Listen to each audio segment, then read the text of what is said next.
جس قدر گرد و غبار ہمارے قرآن پر جمع رہے گا اسی قدر ہمارے دل غم و الم سے دوچار ہوں گے۔ ہم لوگ اپنی مصروفیات میں قرآن کو سب سے آخری نمبر پر رکھتے ہیں۔ جب مصروفیات زیادہ ہو جاتی ہیں تو قرآن کو بالائے طاق رکھ دیتے ہیں، جس کے نتیجے میں وقت میں بے برکتی ہونے لگتی ہے اور ہمارے دل تنگی اور بے چینی کا شکار ہو جاتے ہیں۔ تعجب ہوتا ہے اس شخص پر جسے ہر چیز کے لیے وقت مل جاتا ہے مگر اسے وقت نہیں ملتا تو صرف قرآن کی تلاوت کے لیے۔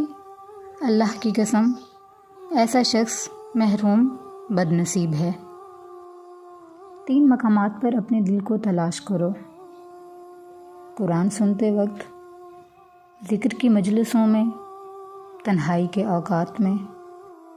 اگر ان مقامات پر اپنے دل کو نہ پاؤ تو اللہ تعالیٰ سے دل مانگو، کیونکہ تمہارے پاس دل نہیں۔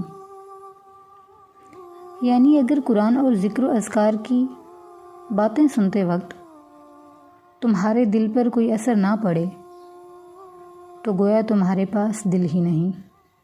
ایک ایک حرف پر 10 نیکیاں، اہل ایمان کے لیے باعث شفا، قوموں کے عروج و زوال کا سبب، بروز قیامت بندے کے لیے سفارشی، دلوں کے سکون و اطمینان کا سرچشمہ، اور اس سے آراز و کنارہ کشی، دنیا و آخرت کی تباہی و بربادی کا پیش خیمہ۔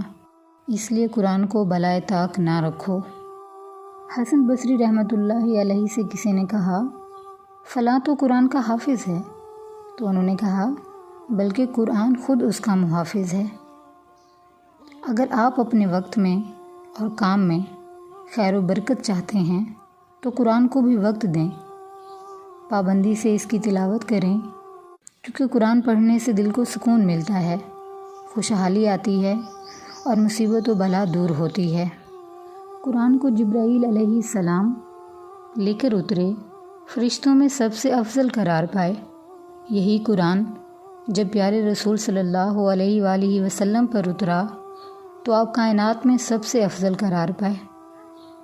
یہی قرآن جب امت محمدیہ کے لیے اتارا گیا تو یہ امت تمام امتوں میں سب سے افضل قرار پائی۔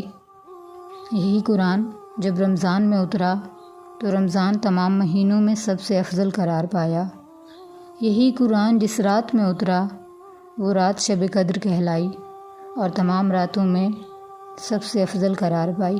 ذرا سوچئے، اگر یہی قرآن ہم اور آپ کے دل میں اتر جائے اور اس کی محبت رچ بس جائے